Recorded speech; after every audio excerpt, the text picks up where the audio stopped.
defense. They alleged that he lured him into the den and shot him. The prosecution. The score is 35-1 for conviction. The accused. And he said, I'm leaving tomorrow, but you're leaving tonight. And he took a pistol and pointed it. Wednesday, WTOC takes you to the scenes behind the book. After midnight, return to the Garden of Good and Evil. Wednesday night at 8:30 on WTOC, brought to you by Oglethorpe Mall, your back-to-school headquarters.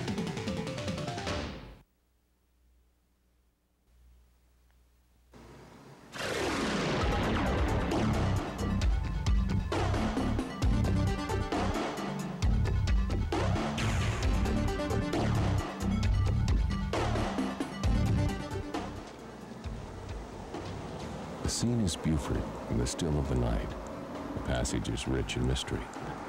A man drives along the deserted main street, passing the stately old money homes that face the harbor. He pulls up in front of a rude hut with a dirt front yard.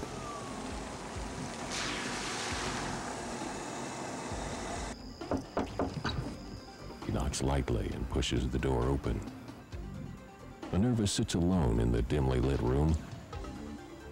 Her eyes are hidden by a pair of purple-tinted wire-rimmed glasses.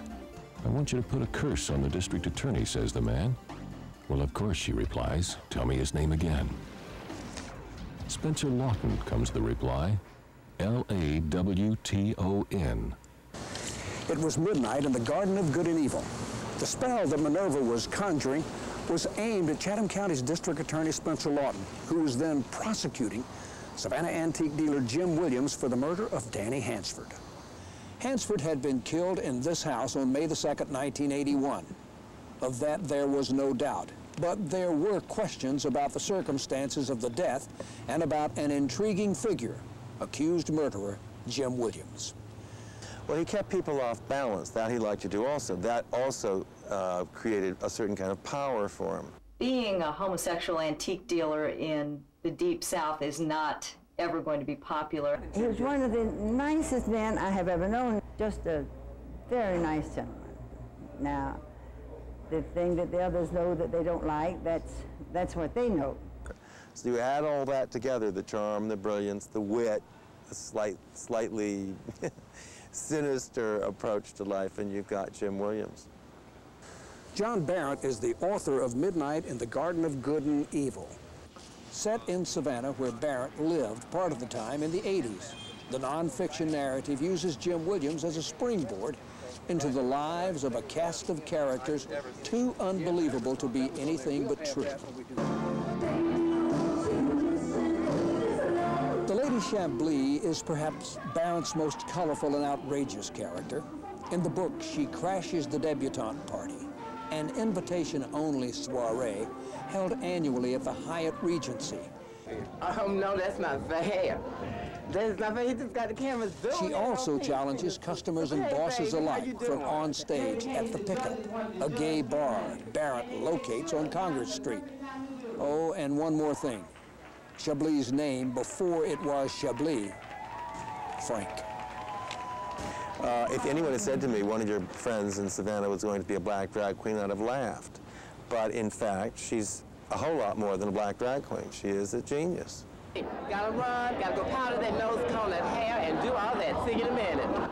Barrett's Chablis is bold and unashamed, as likely to tell somebody about themselves as she is to sashay around the room.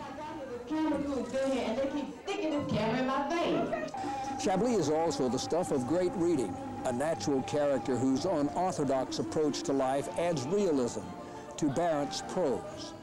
She told us the other day that she had agreed to a book deal of her own with Simon & Schuster. The topic is her favorite, Chablis on Chablis. From the bizarre to the sublime, Midnight also zeroes in on Savannah's social scene, the pinnacle of which is at the corner of Gaston and Bull, the Oglethorpe Club. An exclusive setting open only, the book tells us, to the bluest of blue bloods. A mysterious white-haired gentleman reveals the significance of the Oglethorpe Club in Midnight. Over the din of cocktail chatter, he explains that the Oglethorpe Club is an elite social line that ferrets out Savannah's unworthy, saying to non-members that you are not really one of us. Among those not counted among the club's members, preservationist Lee Adler. Lee Adler lives in this house on Monterey Square, and Jim Williams lived in this house. And the only thing separating them, if Midnight is to be believed, is Wayne Street and a river of mutual loathing. Jim Williams hated Lee Adler, and I can't speak for Lee Adler. I'm sure Lee Adler didn't much care for him. The feud had its origins when both men were members of the Telfair Museum Board, and in Barrett's words, Jim Williams engineered a plot that forced Adler off the board.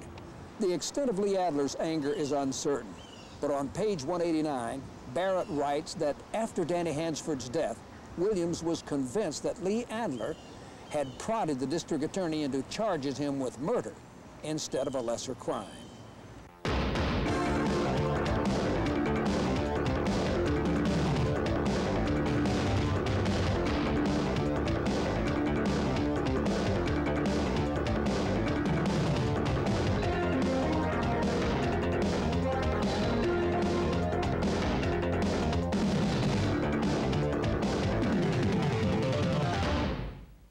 He came racing back in the room, crazed, screaming out. His right arm was down by the side, and he said, "I'm leaving tomorrow, but God damn it, you're leaving tonight." And he took a pistol and pointed it dead at me. And if you never had that done, you know how it feels right now. Barrett writes that Jim Williams was charged with murder and the slaying, but insisted that he had acted in self-defense.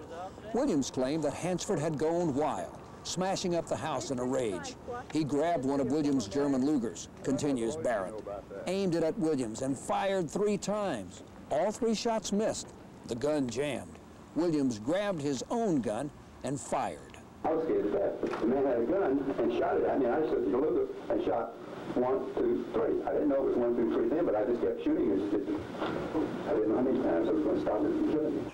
Danny Hansford's body went to Candler Hospital. Jim Williams went to police headquarters.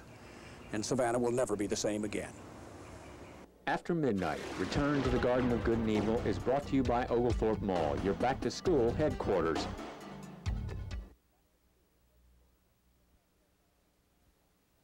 Now you can forget about telling your out-of-town friends about General Oglethorpe, General Sherman, Count Casimir Pulaski, and also Johnny Mercer, now that Savannah has a new story to tell with all of the limelight from the international bestseller, Midnight in the Garden of Good and Evil.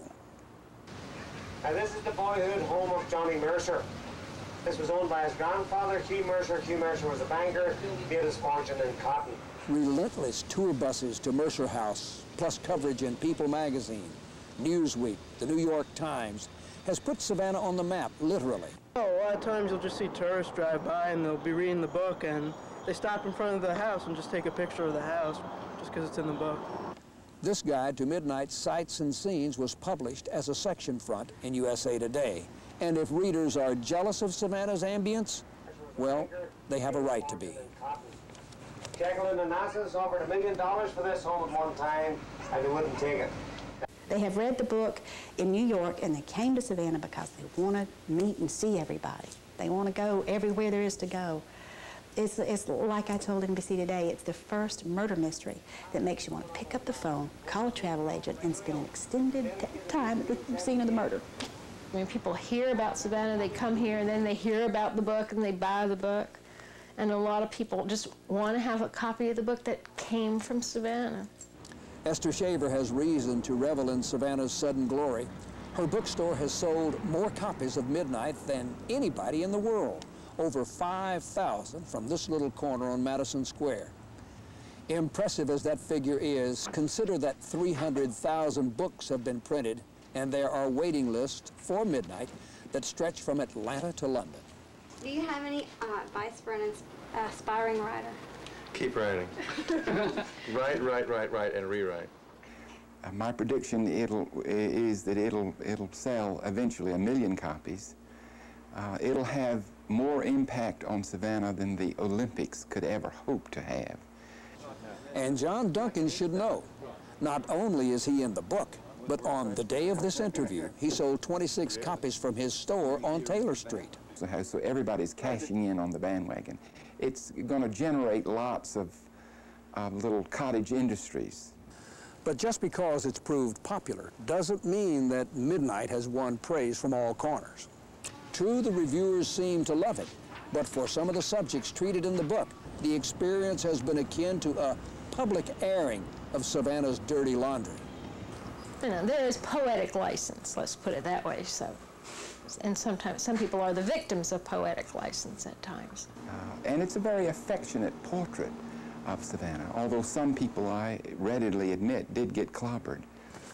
Who shall I write this to?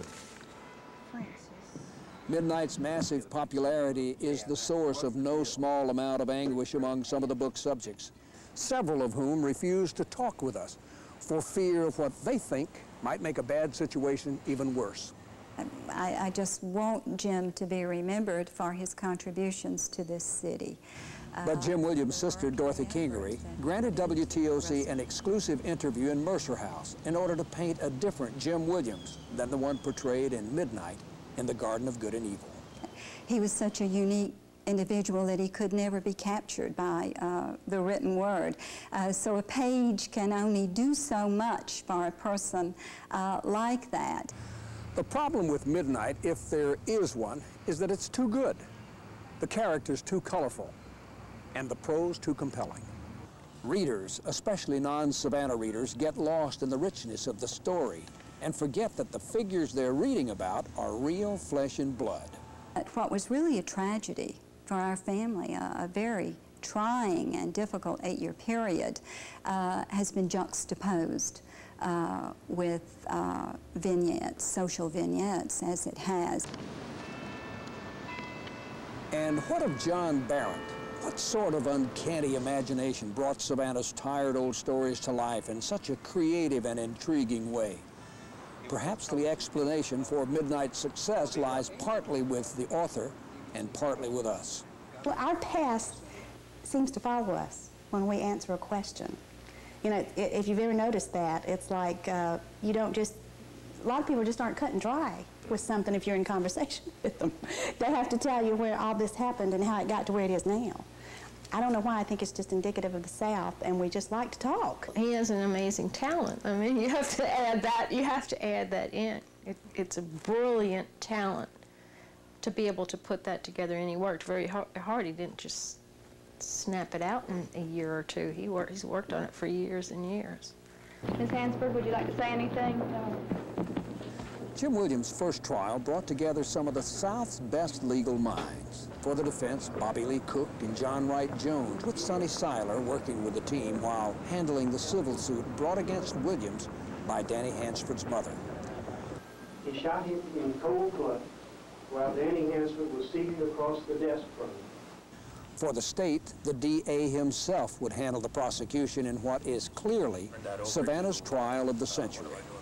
Theory of the case was that Mr. Williams was a very impressive, rich, overbearing person who influenced younger people, and that Mr. Hansford was a very young, naive street person who was obviously carried away with the lifestyle that Williams lived.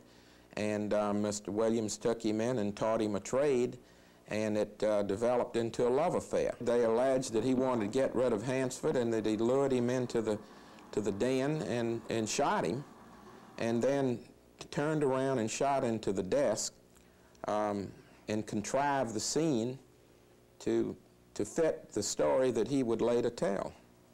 Seiler asserts that the state's case against Williams was good, but circumstantial. That is, they had no direct evidence to refute Williams's plea of self-defense. But one important fact in the case bothered Sonny, and eventually, he believes, swayed the jury. State lab test of Hansford's hands had found no gunpowder residue. If no gunshot residue is found and that person is alleged to have fired a weapon, it's a pretty good indication that maybe he didn't do it. And they argued instead that Jim fired all the weapons. Barrett paints the trial as a swordsman's duel of thrust and parry. The prosecution plays the homosexual card. The defense counters with a string of eminent character witnesses. But at the end of the drama, the jury sides with the prosecution on the weight, Sonny Seiler believes, of one piece of evidence. And by far, the most damning piece of evidence that they had, although circumstantial, was the gunshot residue test. And I think this is really what convicted Jim. Guilty was the verdict, and in Barrett's words, the day that began in the Mercer house ended in the cold confines of the Chatham County Jail.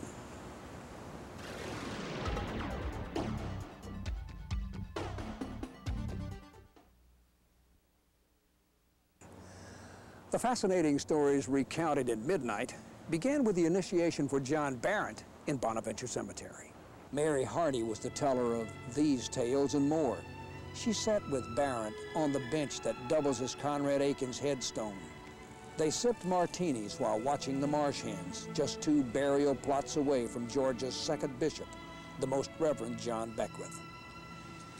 It was Mary Hardy who summarized Savannah for Barrett in a way that fits the setting. If you go to Atlanta, she said, the first question people ask you is, what's your business? In Macon, they ask, where do you go to church? In Augusta, they ask your grandmother's maiden name. But in Savannah, the first question people ask you is, what would you like to drink?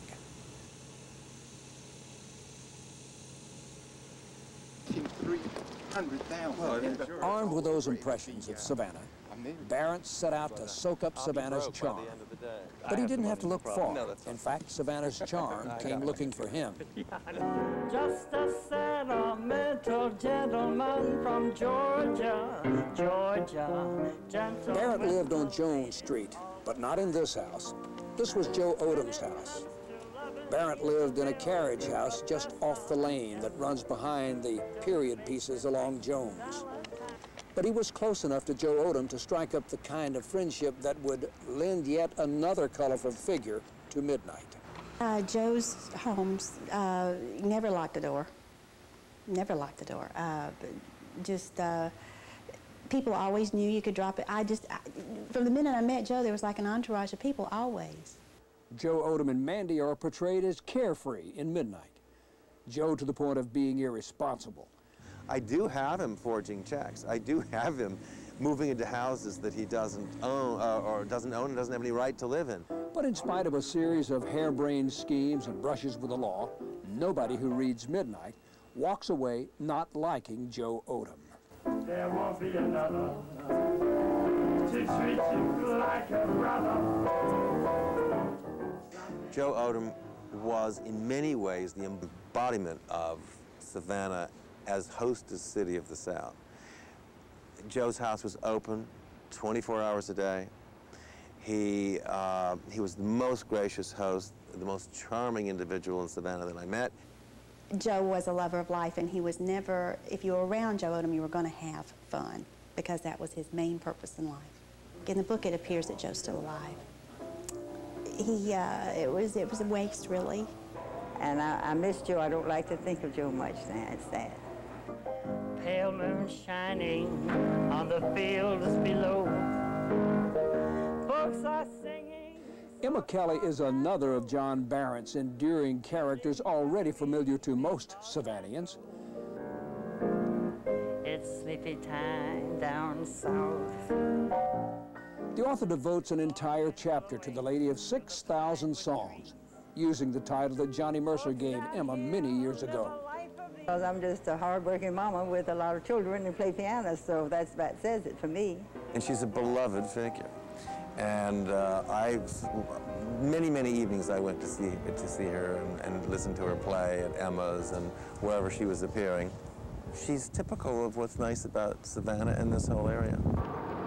Do you expect to try and squash the subpoenas for your former lawyers? I don't know. The lawyers would know about that.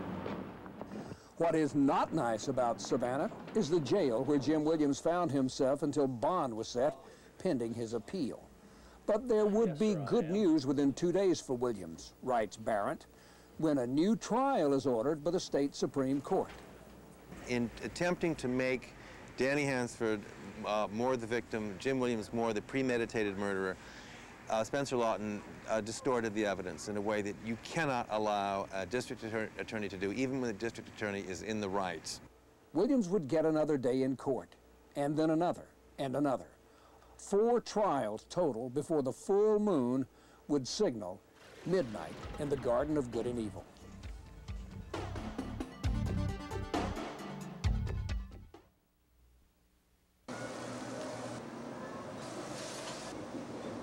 Breakfast at Clary's is a downtown tradition for many of Savannah's colorful characters, and none more colorful than Luther Driggers, who would dine or not dine depending on his mood on the same repast every morning. This would be scrambled eggs and with toast. You know, it depends whether he would eat or not. You know, if he did, he did. If he didn't, they take it away, he'd be on his business. Luther Driggers is a pseudonym for a very real Savannah character known at midnight for the secret potion in his possession. And he happens to own a bottle of poison. He sent me a picture of it the other day, a color photograph of this poison that's 500 times more powerful and more deadly than arsenic. And the fear that some people had was that if he dumped it in the water supply, it would kill every man, woman, and child in Savannah. And you have to read the book to see what happens about that. A poisoned atmosphere concerned Sonny Seiler, too. He feared that here in Savannah, it would be difficult for Jim Williams to get a fair trial, given the publicity the case had generated. But the second trial was held, as the first had been, in the Chatham County Courthouse. Once again, the prosecution was victorious. But once again, the Georgia Supreme Court ordered a retrial and set the stage for the pivotal third trial. Just a half hour ago, the judge decided to declare a mistrial because the jury was still hopelessly deadlocked at 11-1 after 3 days of deliberations. Now this means there will be a fourth murder trial for Jim Williams. It was in that astonishing third trial that a crucial piece of evidence surfaced and turned Jim Williams' fortunes around. Remember that the prosecution's case hinged on the absence of gunshot residue on Danny Hansford's hands. The most damning piece of evidence that they had, although circumstantial, was the gunshot residue test. Now, suddenly, almost by accident, the entire trial turned around. I got a call asking in a very innocent way, do you want the admission sheet and all from the pathology department? I said, I wanted everything, but don't I have that? They said, no, we don't think you ever got the records from the pathology department. I said, read it to me. And when they read it to me, I almost fell out of the chair.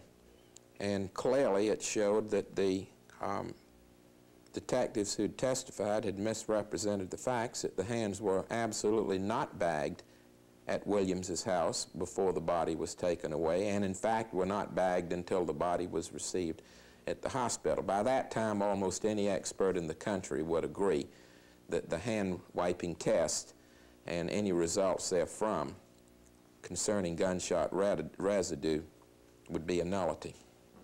I will never forget the day I was sitting in the courtroom during that third trial, and there was a nurse who worked in an emergency room who testified and blew away the state's entire case. The district attorney was mortified. He was puzzled. It completely stunned him. I interviewed him later and asked him, did you know about this witness? And he literally threw his hands up in the air and said, no. On the strength of the new evidence, Trial 3 ended in a hung jury and set the stage for the fourth and final trial in Augusta.